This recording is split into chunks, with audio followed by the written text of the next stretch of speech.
Muslimin dan muslimat yang dirahmati oleh Allah Subhanahu wa taala.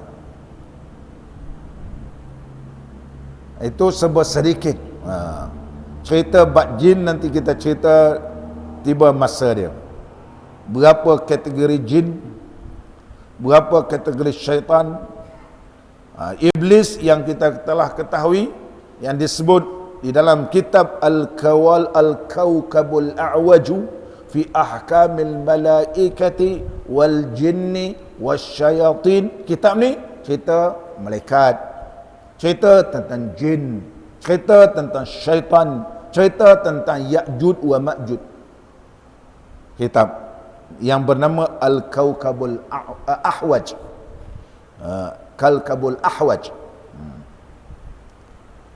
menunjukkan bahawa tiap-tiap hari banyaknya syaitan.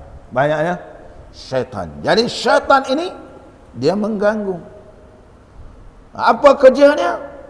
Kerja dia bagi orang ni terpedaya dengan hawa nafsu, sehingga li'anna min tabi'il nafsi, tabiat nafsu ini al-amna, nakkan keamanan, merehat, yang untuk mendapatkan kerehatan. Dia tak suka berat-berat ni nafsu, dan lalai dan cepat putus asa, malas, semua ni adalah perangai nafsu ammarah. Oleh sebab itulah Syekh Ibn Athaillah Sakandari menyebut, iaitu sebab apa orang ni buat maksiat? Ar-ridha anin nafsi. Kalau reda dengan nafsu, dia akan suka buat maksiat. Muslimin dan muslimat yang dirahmati oleh Allah. Oleh sebab itu Al-Imam Al-Ghazali rahimahullahu ta'ala menyebut, ingatlah firman Allah Subhanahu wa ta'ala, wattaqullah innallaha khabirum bima ta'malun. Bertakwalah kamu kepada Allah, sesungguhnya Allah amat mengetahui. Khabir, Allah bijaksana. Macam mana kamu nak cuba tipu, takkan dapat tipu Allah. Bahawa Allah dia khabir, pakar segala-galanya. Bima ta'malun, apa yang telah kamu lakukan, sama ada baik ataupun sama ada ianya tak baik. Apabila seorang hamba itu berfikir apa yang telah dilakukan sebelum ini, umur-umur yang telah kita tinggalkan sebelum ini, dia ingat, dia menyesal kerana nak mencarikan akhirat. Kana hadat tafakkur, kalau dia tafakkur begitu, tafakkur ini ghaslul qalbi, tafakkur ini ghasalal qalba, dia akan membersihkan hati.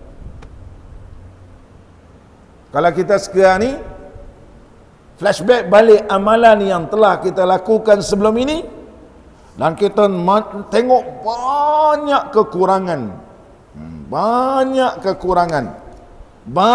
yang telah kita langgar hukum Allah, banyak ibadat yang telah banyak kita tinggalkan. Maka kalau betul kita tafakkur keadaan kita ni, dan kita menyesal dan tak mau lagi ulang, dia akan membersihkan hati kita. Diumpamakan air yang membersihkan kotoran. Sebagaimana sabda Nabi SAW, tafakkuru sa'atin khairun min ibadati sanatin.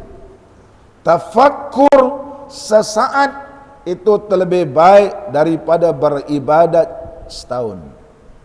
Kita tafakkur, muhasabah diri kita. Dia kata, ya Allah, sekarang ni pun lutut tak kuat, mata dah tak berapa terang, telinga tak berapa nak mendengar, ingatan pun semakin kurang, semua kurang. Nak sampai stop habis dah. Kita ni nak sampai 1 tahun dah nak stop dah. Semua dah, kalau bateri tu dah, bacaan dia dah meter gitu dah ujung. Nak kong kereta begitu lah, mata pun dah mula kabur, telinga pun dah tak apa dengar dah. Dah tu kekuatan ingatan kita pun semakin pudar. Tak apa ingat. Kunci pun kita tak teringat. Kunci pun tak teringat. Punya tak teringat waktu semayang.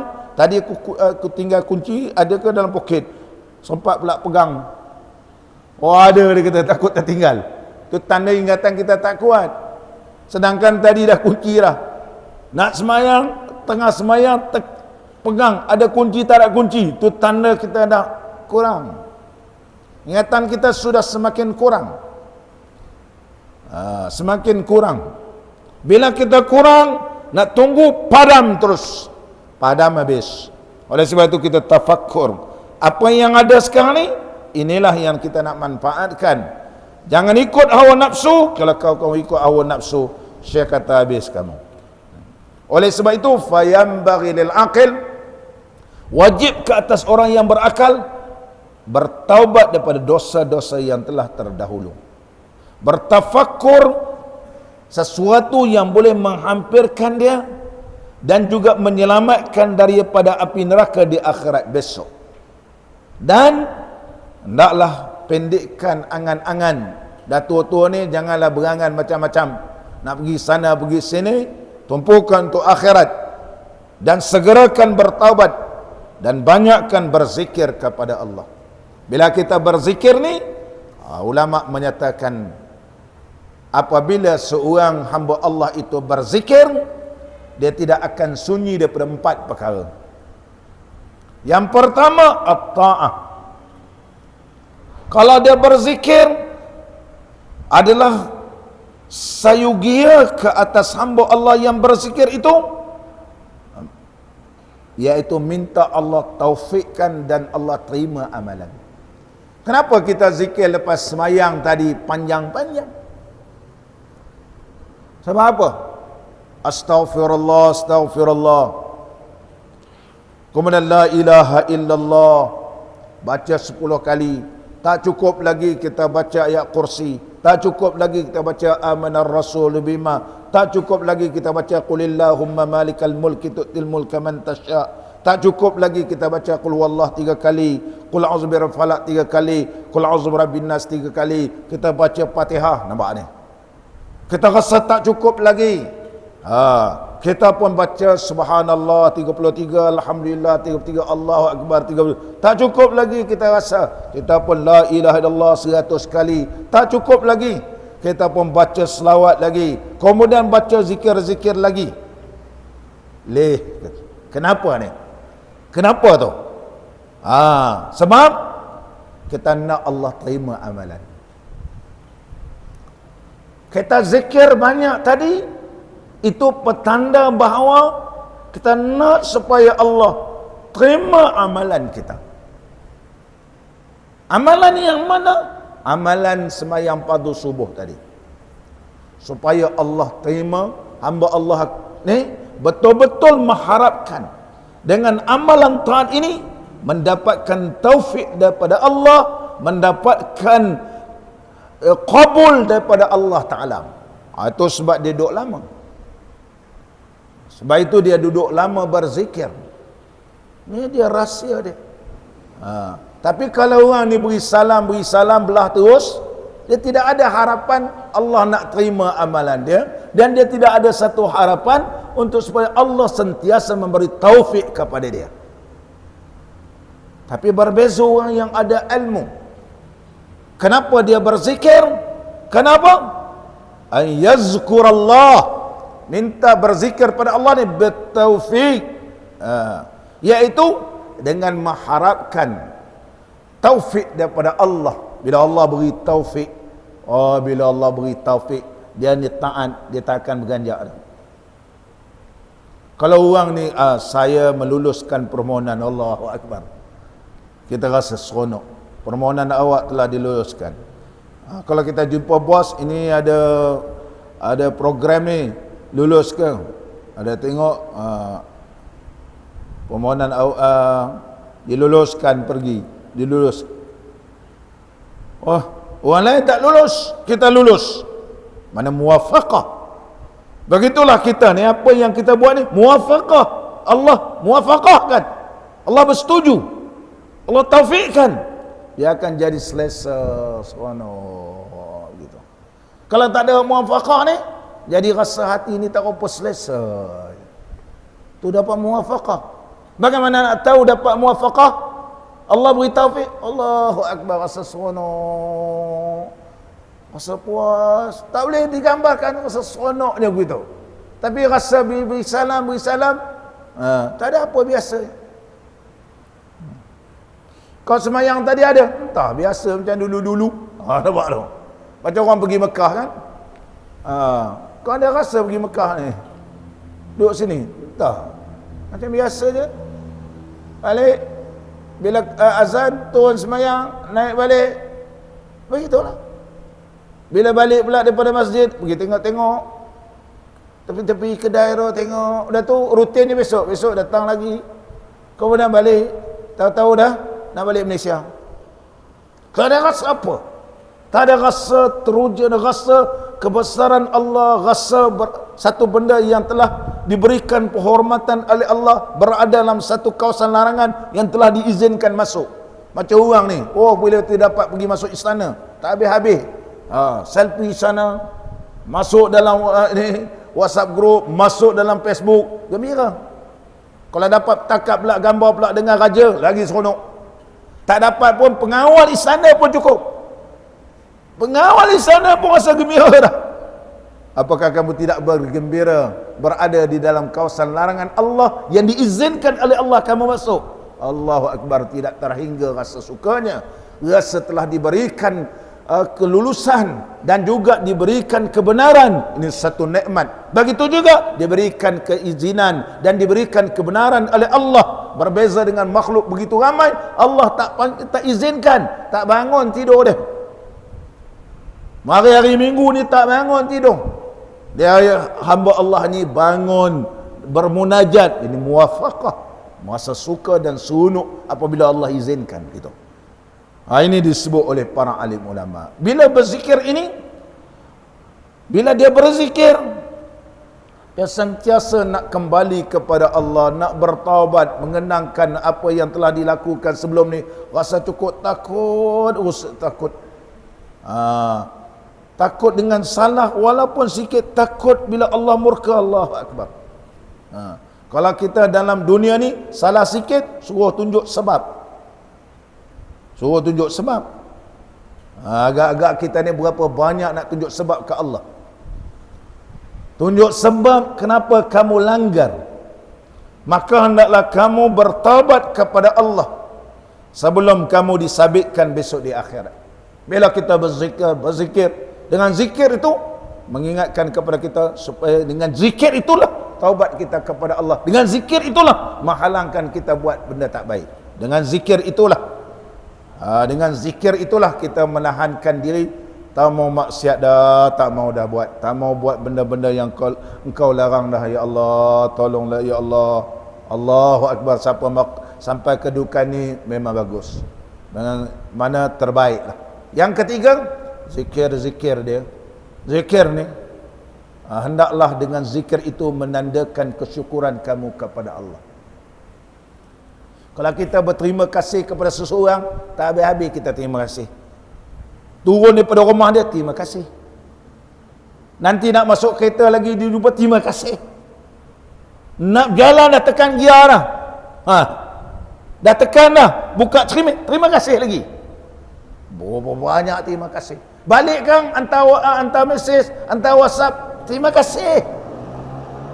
Terima kasih. Kita ni kata ulama, mana bukti kamu terima kasih ke Allah? Apa bukti? Apa bukti terima kasih? Zikir. Baca Quran. Berzikir. Zikir lagi banyak. Hadha yadullu ala syukri. Inilah menunjukkan kesyukuran kepada Allah Subhanahu wa taala.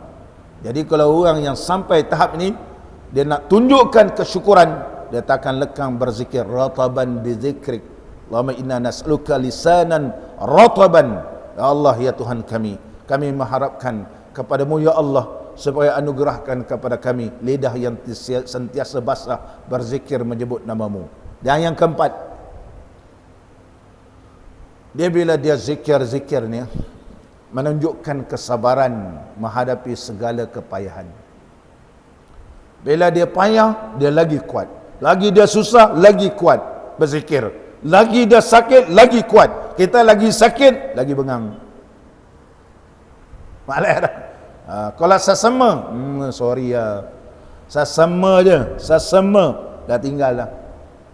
Itu belum sakit pinggang. Belum sakit perut. Belum sakit perut. Belum sakit pinggang. Belum lagi ke sakit gaut lagi lah. Kerana sakit gaut, habis makan ubat pun sakit, pijak pun tak boleh. Orang lain makan kacang elok je, aku makan kacang tak boleh. Orang lain makan ikan bilis, aku tak boleh makan ikan bilis. Makannya sikit je, makan nasi lemak, makan sikit. Sikit je, dah sakit. Bila sakit ni, masalah malah kena berzikir. Bang tak baca Quran. Baca Quran apa pula? Orang sakit. Begitu. Dia jadi marah kan. Kau tak tahu aku sakit. Kau tak kenal dia lah. Ni sakit ni. Allah. Allah. Baru diuji. Kamu senang berpuluh-puluh tahun. Kamu selesa berpuluh-puluh tahun. Kaki ni terajang macam-macam terajang. Kaki ni pijak macam-macam pijak. Diuji dalam masa 2 jam sakit dan bengang, dia jadi bengang, dia marah. Orang tanya sikit pun dia jawab tu macam tak suka benda tu. Ya Allah, jauh kita lagi. Oleh sebab itulah Syekh menyebut, hendaklah orang yang nak menuju kepada Allah Ta'ala ni jangan redha dengan hawa nafsu. Seterusnya muslimin dan muslimat yang dirahmati oleh Allah Subhanahu wa taala. Satu kisah iaitu yang disebut oleh Syekh Al-Imam Al-Ghazali rahimahullahu taala. Malik bin Dinar ni dia banyak duit. Malik bin Dinar satu hari dia pergi ke pasar Basrah, di Basrah. Dia nampak buah delima. Fara'atin. Dia tengok buah delima, teringin nak makan buah delima tapi duit tak bawa. Dia pun bukalah kasut dia ni. Dia berilah kepada al-baqqal, iaitu tukang jual buah-buah ni. Kalau kita pergi negara Arab, biqala ni ialah tempat kedai runcit. Dia pergi jumpa bakal, dia nak beli buah delima. Bila tu penjual ni tengok kasut dia kata, kasut ni dengan buah delima. Minta maaf lah pakcik. Tak standing. Campak ke apa orang tak mahu slipper kasut ni. Ataupun kita kata slipper. Jadi Malik bin Dinar baliklah, tak dapat, balik, dia pun balik. Dalam hati ni asalnya nak makan buah delima, nampak ni, duit tak ada, sanggup ini tukar barang, sistem barter tukar. Saya tukar dengan kasut, kau bagi buah delima, sistem barter gitu. Kau tukar, aku tukar buah dengan kasut, dengan kasut. Bila dia belah ya, dia beredar, orang cakap pada penjual tadi, kau tahu tak siapa tadi? Alaysa ta'rifu man hadha? Kau tahu tak yang kau kata, kasut ni, campak lentur zampah lah begitu. Orang kata itulah Malik bin Dinar radhiyallahu anhu. Sebelum jadi wali Allah, dia keturunan diraja. Maka penjual ni kata, panggil dia. Tengok-tengok dia dah pergi. Dia suruh ada hamba budak ni ataupun hamba ni, tolong kau bawa buah delima banyak ni, jumpa Malik bin Dinar tu. Dia pun kejar-kejar. Dia cakap, ya Syekh Malik bin Dinar, tuan penjual tadi, dia kata, dia bagi buah delima ni. Dia minta maaf, dia tak tahu tuan ni ialah Malik bin Dinar. Maknanya orang ni kalau tak kenal, dia tak bagi sebab dia kenal. Dia ni ada berkedudukan. Dia kata aku tak mau terima. Malik bin Dinar kata hamba ini tolonglah. Kalau terima ni aku akan dimerdekakan. Kalau berjaya kau pujuk Malik bin Dinar, terima buah delima ni, aku merdekakan kamu sebab dia hamba. Tolonglah. Maka memujuk fa'alah al-ghulam. Maka hamba ni pujuk Malik bin Dinar, tolonglah terima. Kalau terima ni aku akan dimerdekakan. Faqala Malik, halaftu alla abi al-din bitin. Aku bersumpah aku tidak akan menjual agama kerana buah delima. Aku tak mau jual agama kerana buah delima. Wala akalutin ila yaumiddin. Dan aku bersumpah tak akan makan lagi buah delima sampai aku meninggal dunia. Allahu Akbar. Kerana syahwat tadi menyebabkan jadi susah orang lain. Maka kerana itu menyebabkan dia susah. Imam Malik bin Dinar rahimahullah ta'ala, Allah didikkan cara begitu sehingga beliau dapat menjaga diri dia supaya jangan kerana dia orang jadi susah. Nafsu kita ni, muslimin dan muslimat yang dirahmati oleh Allah. Oleh sebab itulah Yahya ibn Mu'az ar-Razi rahimahullah ta'ala berkata, jahid nafsaka bitta'ah, bermujahadalah kamu melawan hawa nafsu kamu dengan melakukan ta'at, waryadah dan riyadah. Riyadah kita ni, kalau pagi-pagi ni kita riyadah. Riyadah kita ni apa dia bagi orang yang nak sihat berjalan menuju kepada Allah? Apa riyadahnya? Maka ditanya kepada Al-Imam Yahya ibn Razi Ibnu Mu'az ar-Razi, riyadah ni apa dia? Riyadah yang kami tahu, kalau riyadah ni jogging, senam-senam, itulah riyadah. Bagi orang nak pergi menuju Allah ni apa riyadah dia? Dia menyebut ar-riyadatu hajrul manam. Riyadah yang meninggalkan tidur. Itu riyadah. Macam mana orang pagi-pagi ni boleh tidur? Abang macam mana sihat, perut tak boroi? Riyadah. Riyadah Ustaz. Pagi-pagi bangun tidur jangan terus bangun. Senam harimau lah, senam kucing lah, macam-macam. Tarik sana, tarik sini, tu badan sihat. Cantik dia. Bila baju tak ini cantik kemasnya. Kalau perut boroi tak ini nampak perut begitu. Dia riyadah. Dia sanggup, orang terus bangun, dia riyadah. Kenapa? Nak bagi badan cantik, smart, sihat. Riyadah menuju kepada Allah, hajrul manam. Orang tidur, dia nak sihat di akhirat, dia tinggalkan tempat tidur, bermunajat kepada Allah. Itu riyadah bagi orang yang nak sihat di akhirat besok. Wa qillatul kalam, cakap tak banyak. Nak merapu-rapu, nak sembang-sembang sampai pukul 2 pagi, 3 pagi dekat kedai, adalah ma'assalamah. Tak ada. Kita ni banyak sembang sana, banyak sembang macam-macam. Buang masa banyak ni. Ini bukan orang nak sihat di akhirat. Dia buat penyakit. Dia akan jadi banyak penyakit. Wa hamlul aza minal anam. Riyadah dia, segala keperitan, kepayahan berhadapan dengan makhluk ni, dia boleh tahan. Kita ni macam-macam kena. Kadang-kadang orang cakap sikit dengan kita, marah ni, tak habis-habis. Balik rumah kan kita maki dia. Tak padan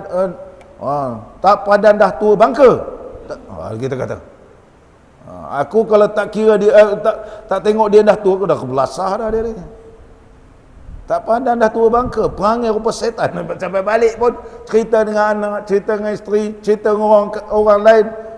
Kau nak tahu Jeffrey, aku semalam kat masjid Bukit kata ada seorang pakcik tu, kau puasan tak? Ku ajar. Tak habis-habis kita cakap dia ku ajar. Jumpa pula Ismail, ku ajar. Kurang ajar. Mengaji tapi kurang ajar dengan aku, tak hormat. Nampak tu? Tak habis-habis kita cerita. Sedangkan tak kurang ajar ke, tak kurang ajar ke, qillatul kalam. Kita banyak bercerita ni, tak sihatlah esok akhirat. Banyak penyakit lah. Wa qillatu minal ta'am, makan jangan banyak-banyak, dia kata. Lagi banyak lagi mengantuk. Yatawallad, bila sedemikian rupa riadah dia. Bila dia riadah latih, tinggalkan tempat tidur, bermunajat kepada Allah di tengah-tengah malam, orang sunyi. Dia nak apa tu? Sebab apa tu? Sebab apa? Nak bagi sihat di akhirat.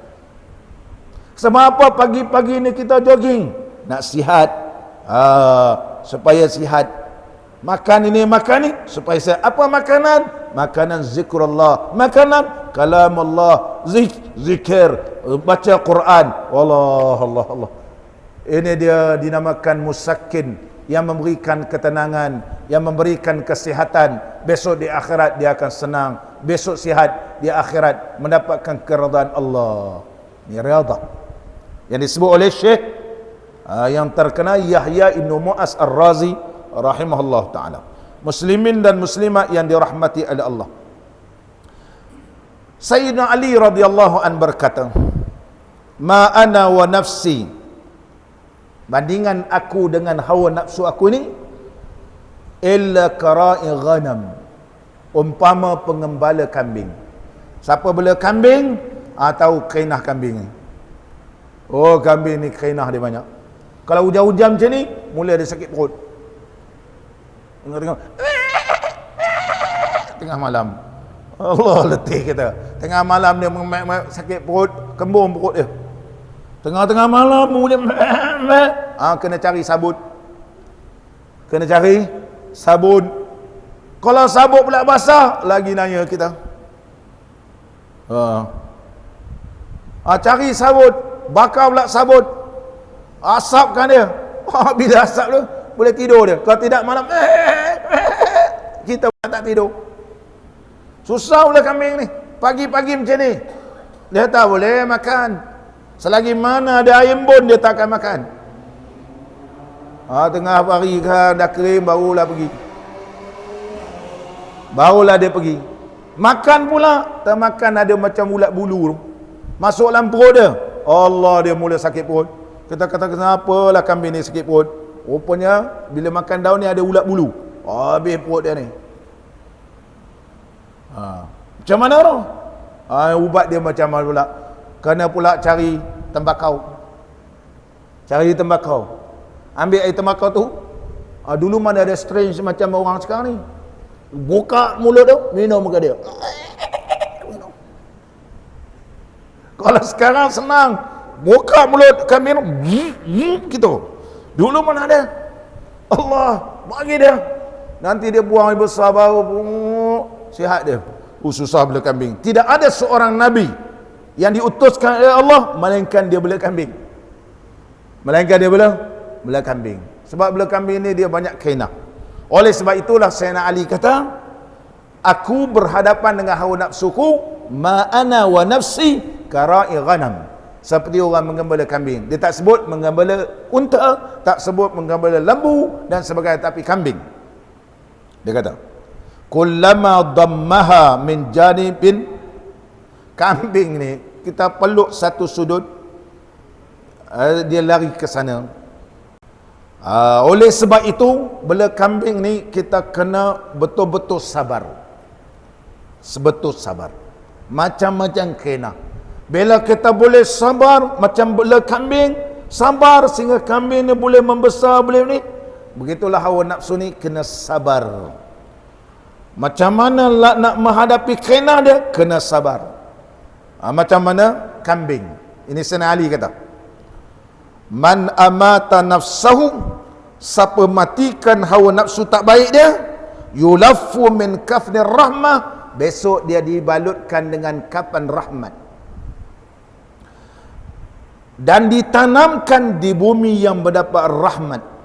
Wa man amata qalbahu, siapa matikan hatinya, tadi siapa matikan hawa nafsunya, maka akan dikapankan dengan kain kapan rahmat dan ditanamkan di bumi rahmat. Siapa matikan hawa nafsu jahat dia? Sesiapa mematikan nafsu, siapa pula mematikan hati kita ni, kita matikan dia akan dikapankan dengan kapan laknat dan ditanam di bumi yang mendapat siksaan. Wah, bahasa tu tinggi, bahasa Sayyidina Ali radhiyallahu anhu. Muslimin dan muslimat yang dirahmati oleh Allah. Kita sambung kitab kita ni. Qala al-musannifu rahimahullahu ta'ala wa nafa'ana Allah bi ulumihi fid daraini. Amin. Asal segala maksiat dan juga lupa dan syahwat, redha mengikut hawa nafsu jahat ni, dan asal segala ketaatan dan juga kesedaran dan juga akhlak budi pekerti yang baik, tak redha ikut hawa nafsu. Jadi Al-Imam Junaid Al-Baghdadi rahimahullahu ta'ala berkata, jangan mempercayai hawa nafsu. Kata Imam Junaid, kau jangan percaya hawa nafsu. Imam Junaid Al-Baghdadi rahimahullahu ta'ala. Al-Imam Junaid Al-Baghdadi, nama beliau ialah Abu Qasim Junaid bin Muhammad bin Junaid Al-Baghdadi Al-Khazzaz. Beliau dilahirkan dan meninggal dunia iaitu di Baghdad. Oleh sebab itu nisbah kepada Baghdad jadi Baghdadi. Al-Imam Abu Qasim Junaid Al-Baghdadi rahimahullahu ta'ala, beliau seorang ulama yang begitu petah dan juga ulama tauhid yang alim, yang hebat, dan beliaulah orang yang pertama yang mengajar ilmu tauhid di Baghdad. Ilmu tauhid begitu. Berkata Ibnu Asir, adapun Imam Abu Qasim Al-Junaid ini imamud dunya fi zamani, dia umpama imam dunia di zaman dia. Makna pakar rujuk dunia, masalah agama ni, ya Allah rujuk pada Al-Imam Junaid Al-Baghdadi. Dan ulama menyatakan dan mengkategorikan dan menobatkan Al-Imam Abu Qasim Junaid Al-Baghdadi syekhu mazhab tasawuf.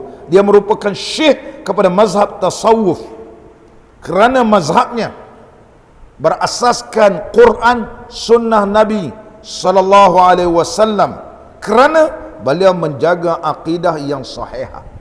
Al-Imam Junaid Al-Baghdadi rahimahullah ta'ala. Apa Imam Junaid Al-Baghdadi menyebut? La tusakkin ila nafsika, atau la taskun ila nafsika wa anta damat ta'atuha laka fi ta'ati rabbik. Jangan mempercayai hawa nafsumu. Jangan mempercayai hawa nafsumu meskipun telah lama taat kepadamu. Jangan kamu merasakan tenang. La tusakin. Musakin ni kalau kita kata pergi hospital, macam mana ni? Nak bagi satu injection bagi dia tidur begitu. Ataupun kita sakit doktor, sakit, kita kata sakit gigi ni, ataupun kita tu sakit, ayah musakin kita. Kalau nak ubat bagi dia tenang kan. Kita kata bagi satu, kalau bahasa Arab huknatun, satu huknah, satu injection, bagi satu injection, rasa lagu. Habis pula 4 jam lagi sakit balik kan. Ini nama dia musakin, nama dia. La tusakin, jangan kamu rasa tenang. Tenang dari sudah mana? Ila nafsika, dengan nafsu kamu. Sekalipun nafsu ini lama dengan kamu dah. Wa indamat ta'atuha laka, walaupun sebelum ni dia bagus dengan kamu, jangan sekali dia bangun, dia tunggu sekali dia ada peluang nafsu ni, dia pun menguasai, habis kamu kecundang. Bila kamu terikut ni, meninggal dunia ketika itu, maka habis kamu. Kata siapa ni? Kata Imam Junaid Al-Baghdadi rahimahullah ta'ala. Muslimin dan muslimat yang dirahmati oleh Allah, Dan Al-Imam Al-Busiri dalam burdahnya, Imam Busiri yang kita baca selalu, Maulaya salli wa sallim daiman abada ala habibika khairil khalqi kullihim. Maulaya salli wa sallim daiman abada. Ini Al-Imam Al-Busiri. Al-Imam Al-Busiri rahimahullah ta'ala, ketika mana beliau ni sakit, tak boleh bangun, terlantar. Tu syekh ni terlantar. Waktu dia terlantar ni, cintakan Rasul sallallahu alaihi wasallam, ambil pena, tulis peribadi Nabi sallallahu alaihi wasallam secara bentuk qasidah. Satu bab sehingga selesai. Kerana cinta kepada Nabi sallallahu alaihi wasallam, bermimpi dengan Rasulullah sallallahu alaihi wasallam. Rasulullah tanya dia, kenapa entah ni? Allah, sakit wahai Rasulullah, sakit, tak boleh bangun. Kamu ni walaupun sakit, tetapi begitu cintanya kepada aku. Bangunlah, Rasulullah kata. Bangun. Rasulullah bertepuk-tepuk dalam mimpi. Bangunlah. Bangun. Nah, aku bagikan selendang kepada kamu. Oleh sebab itu Imam Busiri ni, bila pagi besok dia bangun-bangun, dia boleh pergi semayang, terkejut orang. Syekh, sihat. Nah, alhamdulillah sihat. Sebelum ni tangan apa? Tak boleh buat apa dah. Apa gitu? Lama orang lumpuh. Atau bahasa Arab kata syalal. Lumpuh dah, tak boleh. Bermimpi dengan Rasulullah sallallahu alaihi wasallam. Rasulullah pegang badannya dan diberikan bordah. Bordah tu ialah selendang. Bagi. Bila bagi ni, Allahu Akbar, terus bangun. Orang tanya kepada Tok Syekh, ubat apa makan? Tak ada ubat. Ubatnya ialah, ini dia qasidah yang kutulis, sehingga aku bermimpi dengan Nabi sallallahu alaihi wasallam. Buktinya, ni dia Rasulullah bagi. Macam mana tu? Ini bukan alam kita. Kita kalau fikir tentang benda pelik, tak boleh berlaku, sebab ini khariqul adah. Rasulullah sallallahu alaihi wasallam bukan manusia biasa. Rasulullah macam boleh sampai kepada Sidratul Muntaha. Macam mana boleh sampai ke Sidratul Muntaha?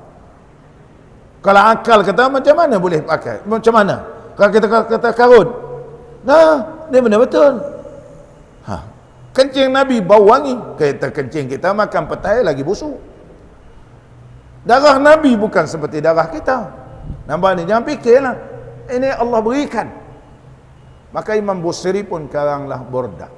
Oleh sebab itu kalau kita pergi ke Iskandariah, sebelah ni ialah Masjid Abu Abbas Al-Mursi. Abu Abbas Al-Mursi, di bawah dia disemadikan Syekh Abu Abbas Al-Mursi, guru kepada pengarang kitab kita ni, iaitu Syekh Ibn Atta' Sakandari.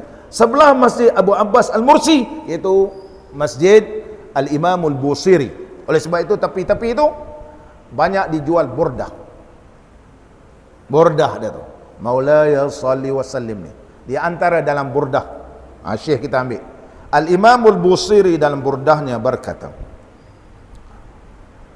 A'da auduwika, dalam burdah menyebut, wa khalifin nafsa wa syaitana wa'sihima wa inhuma mahaddan kan nusha fattahimi. Maulaya salli wa sallim daiman abada ala habibika khairil khalqi kullihim wa khaliqin nafsa wa syaitana wa'sihima wa khalifin nafsa wasyaitana wa'sihima. Mustaf'ilun fa'ilun mustaf'ilun. Wa khaliqin nafsa wasyaitana wa'sihima. Apa maksudnya? Lawanlah hawa nafsu. Mana khalifin nafsa, mukhalafahkan, jangan bersetuju dengan hawa nafsu. Itu maksud wa khalifin nafsa. Terjemah sini, lawanlah hawa nafsu dan syaitan, dan jangan menurut keduanya meskipun keduanya memberi nasihat kepada kamu. Walaupun nafsu ni seolah-olah beri nasihat. Ada nafsu ni, ada nafsu baik. Kalau tak ada nafsu nak makan macam mana? Dia kata, makan ustaz. Tak ada, tak selera. Tak ada nafsu. Lama badan jadi kurus. Orang Arab Mesir kata, malin nifs. Syekh, fadal, kul. Malin nifs ya Syekh. Malif nifs. Malim nifs. Ini makna, tak ada selera ni. Mali nafsun. Mali nifs. Mana mali nafsun. Aku tak ada selera, aku tak ada selera. Nafsu ni ada yang baik. Kalau tak ada nafsu, nak menikah macam mana? Dah menikah pula, tak ada nafsu, isteri minta pasal. Suami tak ada nafsu. Kekal masih lagi sampai sekarang anak dara. Semam, suami, warak. Dia pun tak tahu. Dia kata, tak boleh, tak boleh, tak boleh. Suami dia kata tak boleh. Ada berlaku. Nafsu ni nafsu baik. Tak ada nafsu, tak boleh. Dia ada nafsu. Nafsu ini perlu dipelihara supaya dia baik. Jangan kalau dia tak baik, ikut. Itu yang disebut wa khalifin nafsa wasyaitana wa'sihima. Wa'sihima tu maksud kamu jangan ikut. Hendaklah kamu derhaka, iaitu nafsu dan juga syaitan, sekalipun dia memberi nasihat kepada kamu dengan kebaikan. Fattahimi, dia kata, engkau harus curiga dan berhati-hati kepada nafsu tersebut. Muslimin dan muslimat yang dirahmati oleh Allah Subhanahu wa taala. Syaitan dan juga iblis. Iblis. Hendaklah dan juga hawa nafsu. Jadi ulama-ulama tasawuf ni, ahlul ma'rifah, menyatakan perlu kita berjihad. Jihad ini terbahagi kepada 3. Yang pertama, jihadun ma'al kuffar. Ini semua orang tahu. Berjihad melawan kafir. Orang kafir, harbi ini kita lawan. Yang kedua, jihad ni dinamakan jihad kuffar, yujahidu fi sabilillah, berjihad pada fi sabilillah, menegakkan ajaran Allah. Yang kedua, jihad berserta orang batil dengan ilmu. Bila kita berjihad berlawan dengan orang yang di zaman contohnya tak percaya ni, kita lawan dengan ilmu. Kita lawan dengan ilmu. Orang kata, tidak boleh kita ambil tindakan kepada golongan-golongan ni sebab dia tetap Islam. Punya ramai baru ni kan sambut Yaumul Ashura, geng-geng Syiah. Ali, Ali, ya Ali, ya Ali, ya Ali. Dia minta ya Ali ni apa? Ya Ali, ya Husain, ya Husain, ya Husain, ishfa' lana, ishfa' lana. Orang minta syafaat pada Nabi sallallahu alaihi wasallam. Ishfa' lana. Kita tanya, kenapa Sayyidina Husain dia? Kenapa tak disebut Rasulullah? Kenapa Husain? Kita baca hadis Nabi sallallahu alaihi wasallam ada syafaat yang diberikan oleh Allah. Kita tak menafikan syafaat orang alim, tapi seolah-olah Sayyidina Husain je lah. Ya Husain, ya Husain, ishfa' lana. Angkat suara cepat kita sebut ya Husain, ya Husain. Punya ramai orang. Sekarang ni macam cendawan tumbuh lepas hujan. Ada orang bagi pandangan tak boleh kita ambil tindakan sebab dia Islam. Sebab dia Islam. Sudah tu bidang kuasa mahkamah syariah macam mana pula? Perkara kalau kita jadual ke-9 dalam perlembagaan, bidang kuasa agama diserahkan pada negeri. Ada bidang kuasa mahkamah syariah, ada bidang kuasa fatwa. Jangan baca satu perkara 3/1. Kalau kita baca agama Islam adalah agama persekutuan, yang penting nama dia Islam, tak sebut pun Syafi'i, Maliki, Hanafi, tapi dalam jadual ke-9 disebut bidang kuasa mahkamah syariah. Mahkamah syariah pula hendaklah berhukumkan berdasarkan mazhab Syafi'i, Maliki, Hanafi dan Hanbali. Saya tak mau pertikaikan walaupun dia mantan ketua, tapi kalau dia tak study, dia bukan semua orang tahu. Hukum macam tu rosak. Besok masjid-masjid kita, Ya Ali, Ustaz Syukri pun tukar, Ya Ali, Ya Ali. Semayang pun lain, perempuan bawah semayang berjemaah, bukan macam tu. Mazhab Syiah tak boleh rapat-rapat. Mazhab Syiah perempuan dia jarang macam tu. Makcik-makcik lepas ni semayang kena jarang, dia tak boleh rapat. Sebab mazhab dia lain. Mazhab lain, kacau kita.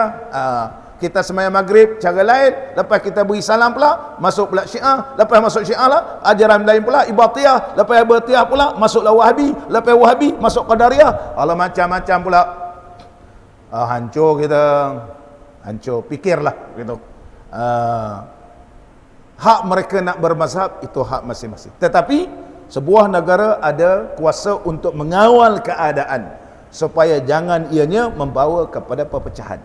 Oleh sebab itu berjihad dengan ilmu, berjihad dengan ilmu, berjihad dengan ilmu, melawan golongan, dan jihad melawan hawa nafsu ammaratun bisu.